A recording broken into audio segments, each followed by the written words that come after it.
Praise the Lord. நாள் 97 தியான பகுதி யோசுவா 7ஆம் அதிகாரம் மற்றும் 8ஆம் அதிகாரம். 7ஆம் அதிகாரத்தை வாசிப்போமானால் அதில் இஸ்ரவேல் புத்திரர் சாபத்தீடானவைகளை எடுத்து அது நிமித்தம் துரோகம் பண்ணினார்கள் என்பதாக சொல்லப்பட்டிருக்கிறது. எப்படி என்றால், யூதா கோத்திரத்தைச் சேர்ந்த சேராகுடைய குமாரன் சப்தியின் மகன் கர்மிக்கு பிறந்த ஆகான் என்பவன் எரிகோவில் உள்ள சாபத்தீடானதில் சிலவற்றை எடுத்துக்கொண்டான். அது நிமித்தம் கர்த்தருடைய கோபம் இஸ்ரவேல் புத்திரர் மேல் வந்தது. இதில் ஆகான் என்ற ஒரு மனிதன் தான் பாவம் செய்தான். ஆனால் அது நிமித்தமாக இஸ்ரவேல் எல்லார் மேலும் கர்த்தருடைய கோபம் மூண்டதாம். எனவே பாவம் என்பது பாவம் செய்கிற மனிதனை மாத்திரம் பாதிக்காமல் அவனோடு கூட பணி செய்கிறவர்களையும் அவன் குடும்பத்திலையும் தேசத்திலும் அது பாதிப்புகளை உண்டு பண்ணும். எனவே நாம் எந்த விதத்திலும் பாவம் செய்யாதபடிக்கு எச்சரிக்கையாக இருக்க வேண்டும். இங்கே ஆகான் செய்த அந்த பாவத்தினால் வந்த விளைவு என்னவென்றால், யோசுவா பெத்தாவையின் சமீபமாய் இருந்த ஆயி பட்டணத்திற்கு போகும்படி ஆட்களை அனுப்புகிறார். யோசுவாவிடத்தில் திரும்பி வந்து, ஜனங்கள் எல்லாரும் போக வேண்டியதில்லை,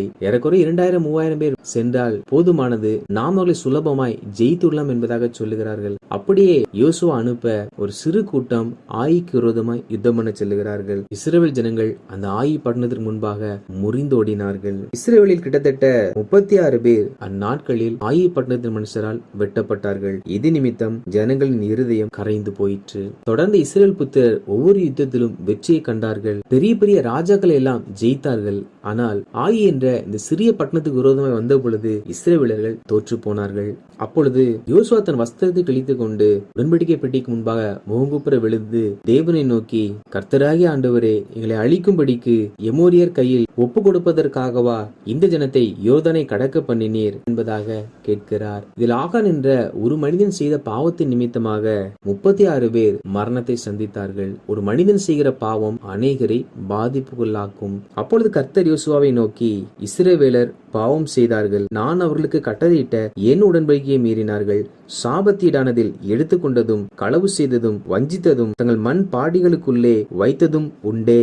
ஆதலால் இஸ்ரவேல் புத்திரர் தங்கள் சத்துருக்களுக்கு முன்பாக நிற்கக்கூடாமல் தங்கள் சத்துருக்களுக்கு முதுகை காட்டினார்கள், அவர்கள் சாபத்தீடானார்கள். நீங்கள் சாபத்தீடானதை உங்கள் நடுவிலிருந்து நிக்கிரகம் பண்ணாவிட்டால் இனி உங்களோடு இரேன் என்பதாக சொன்னார். இஸ்ரவேல் ஜனங்கள் முறிந்தோடின பொழுது எல்லாரும் வருத்தப்பட்டார்கள், கலங்கினார்கள். ஆனால் யோசுவா தேவ சமூகத்தில் போய், ஏன் எங்களை இவ்வாறு ஒப்பு கொடுத்தீர் என்பதாக கேட்ட பொழுது கர்த்தர் யோசுவாவுக்கு காரியங்களை வெளிப்படுத்துகிறார். நாமும் தோல்விகளை சந்திக்கும் பொழுது, ஆண்டவரே, தோல்விக்கு என்ன காரணம், நான் எங்கே தவறு செய்திருக்கேன் என்று கர்த்தரிடத்தில் கேட்கிறவர்களாய் காணப்பட வேண்டும். கேட்கும் பொழுது கர்த்தர் வெளிப்படுத்துவார். யோசுவா கேட்ட பொழுது கர்த்தர் இஸ்ரவேலர்கள் பாவம் செய்தார்கள், சாபத்தீடானதை எடுத்துக்கொண்டார்கள் என்பதாக சொல்லுகிறார். இதன் விளைவு இஸ்ரவேல் புத்திரர் தங்கள் சத்துருக்கள் முன்பாக முறிந்தோடி போனார்கள். நம்முடைய சத்துரு பொல்லாத பிசாசானவன். அவனை நாம் ஜெயிக்க வேண்டும் என்றால் நம்மிடத்தில் எந்த ஒரு களவும் வஞ்சகமும் சாபத்தீடான பொருட்களும் காணப்படக்கூடாது. அப்படி நம்மிடத்தில் இவைகள் காணப்படும் என்றால் நாமும் சாத்தானுக்கு முன்பாக முறியடிக்கப்பட்டு போவோம். காரணம், சாபத்தீடானது ஒரு மனிதனுடைய கரத்தில் இருக்கும் பொழுது கர்த்தர் அந்த மனிதனோடு கூட இருக்க மாட்டார். கர்த்தர் ஒரு மனிதனோடு கூட இல்லாவிட்டால் அந்த மனிதன் பிசாசிற்கு முன்பாக வீழ்ச்சியடைய தோல்வியடைய நேரிடும். இதை கர்த்தர் யோசுவாவுக்கு தெரியப்படுத்தி யோசுவாவை நோக்கி, நான் குறிக்கிற கோத்திரம், நான் குறிக்கிற வம்சம், நான் குறிக்கிற குடும்பம் என் சமூகத்தில் வர வேண்டும். அப்பொழுது சாபத்தீடானவைகளை எடுத்தவனை காண்பிப்பேன் என்பதாக சொல்லுகிறார். அப்படியே மறுநாள் யோசுவா எல்லா ஜனங்களுக்கும் அறிவித்த பொழுது இஸ்ரவேல் கோத்திரத்தில் யூதா கோத்திரம் குறிக்கப்பட்டது. அப்பொழுது யூதா கோத்திரத்தில் சேராகியரின் வம்சம் குறிக்கப்பட்டது. அந்த சேராகியரின் வம்சத்தில் சப்தி என்பவன் குறிக்கப்பட்டான். அவன் வீட்டார் எல்லாரும் வரும் பொழுது அதில் சப்திக்கு பிறந்த கர்மியின் மகன் ஆகான் என்பவன் குறிக்கப்பட்டான். அப்பொழுது யோசுவா அவனை அழைத்து, மகனே, நீ செய்ததை எனக்கு சொல்லு, அதை எனக்கு ஒழிக்காதே என்பதாக கேட்கிறார். அப்பொழுது ஆகான், நீயாகவே நான் இஸ்ரவேலின் தேவனுக்கு கர்த்தருக்கு விரோதமாக பாவம் செய்தேன். கொள்ளையிலே நேர்த்தியான ஒரு பாபிலோனிய சால்வையையும் 200 வெள்ளி சேக்கலையும் 50 சேக்கல் நிறையான ஒரு பொன் பாத்திரத்தையும் நான் கண்டு அவைகளை இச்சித்து எடுத்துக்கொண்டேன். இதோ அவைகளின் கூடாரத்தின் மத்தியில் பூமிக்குள் புதைந்திருக்கிறது, வெள்ளியும் அதன் அடியில் இருக்கிறது என்றான். ஆகான் அவைகளை இச்சித்து எடுத்துக்கொண்டான். அவைகள் யாருக்கும் தெரியவில்லை. ஆனால் கர்த்தர் அவைகளை கண்டுபிடித்து கர்த்தர் அவைகளை வெளிப்படுத்துகிறார். நாம் செய்கிற தவறு யாருக்கும் தெரியாவிட்டாலும் தேவாதி தேவனுக்கு அது தெரியும். நாம் மனம் திரும்பாத பட்சத்தில் அவர் நாம் செய்கிற தவறை வெளிப்படுத்துகிற தேவனாய் இருக்கிறார். யோசுவா ஆள் அனுப்பி பார்த்த பொழுது அவைகள் அந்த ஆகானுடைய இல்லத்தில் இருந்தது. அப்பொழுது யோசுவா ஆகானையும் அவன் எடுத்து வந்த அந்த பொருட்களையும் அவன் குமாரரையும் குமாரத்திகளையும் அவனுக்கு உண்டான ஆடு மாடுகள் எல்லாவற்றையும் அவன் கூடாரத்தையும் அங்கு இருக்கிற பள்ளத்தாக்கு கொண்டு போய் அவனை நோக்கி, நீ எங்களை கலங்க பண்ணினது என்ன? இன்று கர்த்தர் உன்னை கலங்க பண்ணுவார் என்றான். அப்பொழுது இஸ்ரவேலர் எல்லாரும் அவன் மேல் கல்லெறிந்து அவைகளை அக்கினியில் சுட்டெரித்து கற்களினால் மூடினார்கள். அதாவது சாபத்தீடானதை எடுத்துக்கொண்டவனை கற்களால் எறிந்து கொலை செய்தார்கள்.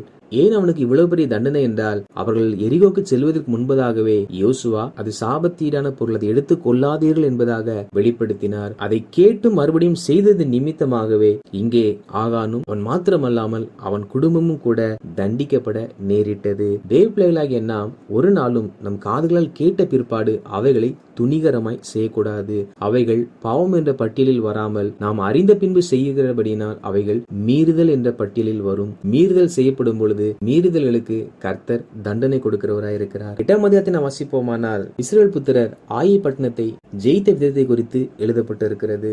கர்த்தர் யோசுவாவை நோக்கி, பயப்படாமல் ஆயி பட்டணத்துக்கு விரோதமாக யுத்தம் பண்ண எழுந்து போகும்படி சொல்லுகிறார். பட்டணத்தை உங்கள் கரத்தில் ஒப்பு கொடுத்தேன் என்றும் வாக்கு கொடுத்தார். அந்த வாக்குத்தத்தத்தை விசுவாசித்து யோசுவா தன்னோடு இருக்கிற அனைவருக்கும் அதை தெரியப்படுத்துகிறார். அப்பொழுது கர்த்தர் இன்ன விதமே அவர்களை ஜெயிக்க வேண்டும் என்ற அந்த யுத்த கலையும் கூட வெளிப்படுத்தினார். அது என்னவென்றால், பட்டணத்திற்கு பின்னாலே பதிவிடையை வை என்று கர்த்தர் ஆலோசனை கொடுத்தார். மறுநாள் அது போலவே யோசுவாவை சேர்ந்தவர்கள் அந்த பள்ளத்தாக்குக்கு சென்ற போது ஆயி பட்டணத்து மனிதர்கள் அவர்களை பின்தொடர்கிறார்கள். அவர்கள் பின்தொடர்ந்து வருகிறதை கண்டு யோசுவாவும் யோசுவாவோடு இருக்கிற ஜனங்களும் பயந்து ஓடுவதைப் போல அவர்கள் முன்பாக ஓடினார்கள். இதை பார்த்த ஆயி பட்டணத்தார் அவர்கள் முன்போல பயந்து ஓடுகிறார் என்று சொல்லி இஸ்ரேல் ஜனங்களை பட்டணத்தில் இருக்கிற அனைவரும் துரத்த ஆரம்பித்தார்கள். அப்பொழுது கர்த்தர் யோசுவாவை நோக்கி, உன் கையில் இருக்கிற ஈட்டியை ஆயிக்கு நேராக நீட்டு, அதை உன் கையில் ஒப்பு கொடுத்தேன் என்பதாக சொன்னார். அப்பொழுது யோசுவா தன் கையில் இருந்த ஈட்டியை பட்டணத்திற்கு நேராக நீட்டினான். இவர்கள் பதிவிடை வைத்தாலும் அதில் கர்த்தர் தான்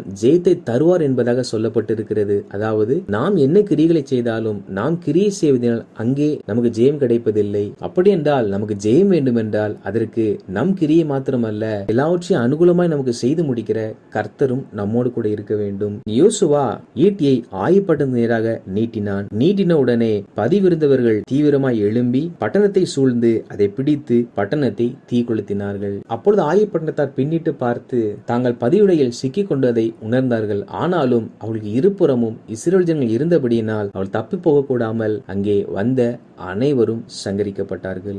ஆயின் குடிகள் எல்லாம் சங்கரித்து தீரு மட்டும் யோசுவா ஈட்டியை நீட்டிக் கொண்டிருந்த தன் கையை மடக்கவில்லை. அதாவது இஸ்ரவேல் வெற்றி பெறும் வரையிலும் யோசுவா தன் கரத்தை நீட்டிக் கொண்டே இருந்தாராம். இது எதை காண்பிக்கிறது என்றால், இக்காலத்தில் நாம் முழங்கால் படிட்டு ஜெபிப்பதை போல அக்காலத்தில் தேவ பிள்ளைகள் தங்கள் கரங்களை தேவனுக்கு நேராக உயர்த்துவார்கள். அநேக இடத்தில் அவர்கள் கரங்களை உயர்த்தி இருப்பதை நம்மால் பார்க்க முடியும். அப்படி என்றால் நம்முடைய வாழ்க்கையிலும் கூட எதிராக வருகிற பிரச்சனைகளை நாம் ஜெயிக்க வேண்டும் என்றால் அதற்கு நாம் நம்முடைய முழங்கால்களை முடக்குகிறவர்களாய் காணப்பட வேண்டும். நம் முழங்கால்கள் முடக்கப்படும் என்றால் நம்முடைய வாழ்க்கையின் எல்லா பகுதியிலும் நாம் நிச்சயமாக ஜெயத்தை காண்போம். மேலும் யோசுவா நாம் வாழ்க்கையின் எல்லா பகுதியிலும் ஜெயம் கொள்ள வேண்டும் என்றால் அதற்கு நாம் செய்ய வேண்டிய 3 காரியங்களை யோசுவாவில் கற்றுக் கொடுக்கிறார். முதலாவது காரியம் என்னவென்றால், யோசுவா கர்த்தரின் தாசனாகிய மோசே இஸ்ரவேல் புத்திரருக்கு கட்டளையிட்டபடியே இஸ்ரவேலின் தேவனாகிய கர்த்தருக்கு இருப்பாயுதம் படாத முழு கற்களால் ஒரு பலிபீடத்தை கட்டினான். தேவ பிள்ளைகளாகிய நாம் ஜெயமுள்ள ஒரு வாழ்க்கை வாழ முதலாவதாக பலிபீடம் கட்டுகிறவர்களாய் காணப்பட வேண்டும். பலிபீடம் என்பது நம் தேவ சமூகத்தில் ஆயத்தமாகி காத்திருக்கிற ஜெப நேரங்கள் ஆகும். இரண்டாவதாக அதன் மேல் கர்த்தருக்கு சர்வாங்க தகன பலிகளை செலுத்தி சமாதான பலிகளையும் இட்டார்கள். பலி என்பது ஆராதனையை காண்பிக்கிறது. தேவனுக்கு என்று நாம் நேரம் ஒதுக்கி அந்த நேரத்தில் நாம் அவரை ஆராதிக்கிறவர்களாய் காணப்பட வேண்டும். மூன்றாவதாக அதற்கு பின்பு அவன் நியாயப்பிரமாண புஸ்தகத்தில் எழுதியிருக்கிறபடி நியாயப்பிரமாணத்தில் சொல்லிய ஆசீர்வாதமும் சாபமும் ஆகிய சகல வார்த்தைகளையும் வாசித்தான். தேவனுக்கு நேரம் ஒதுக்கி அவரை ஆராதிக்கிற நாம் அவருடைய வேத வசனத்தையும் வாசிக்கிறவர்களாய் காணப்பட வேண்டும். அப்படி நாம் தேவனுக்கு என்று நேரம் ஒதுக்கி அவரை ஆராதித்து அவர் எழுதி கொடுத்த வேத வசனத்தை வாசிப்போம் என்றால் நிச்சயமாகவே நம்முடைய வாழ்க்கை பயணத்தில் நாம் எப்பொழுதும் ஒரு ஜெயமுள்ள கிறிஸ்தவர்களாய் வாழ முடியும். வாசித்த அந்த அதிகாரிகளின்படி கர்த்தருடைய ஜனங்களாகிய நாம் பாவம் செய்தால் அது நம்மை மாத்திரமல்ல நம் பணிகளையும் நம் குடும்பங்களையும் பாதிக்கும் என்பதை நாம் உணர்ந்து பாவத்திற்கு விலகி பாவம் செய்வோம் என்றால் கர்த்தர் நம்மை விட்டு விலகிவிடுவார். நாம் சாத்தானுக்கு முன்பதாக முறிந்தோடி போவோம். எனவே பாவத்திற்கு விலகி சாத்தானை நம்ம வாழ்க்கையை விட்டு அப்புறப்படுத்தி நம் வாழ்க்கையில் நாம் ஜெயத்தை பார்க்க வேண்டும் என்றால் அதற்கு நாம் முழங்கால்களை முடக்கி ஜெயமுள்ள வாழ்க்கை வாழ யோசுவா செய்ததை போல தெய்வ சமூகத்தில் காத்திருக்க அதிகாலையும் இரவு நேரத்திலும் நேரம் ஒதுக்குவோம். அந்த நேரத்தில் கர்த்தரை ஆராதிப்போம். அவர் எழுதி கொடுத்த வேதத்தை வாசிப்போம். அவரை நோக்கி ஜெபிப்போம். அப்பொழுது நாமும் ஜெயமுள்ள ஒரு கிறிஸ்தவர்களாய் வாழ முடியும். கர்த்தர் தாமே அப்படிப்பட்ட ஒரு ஜெயமுள்ள வாழ்க்கை வாழ நமக்கு கிருபை தருவாராக. ஆமேன்.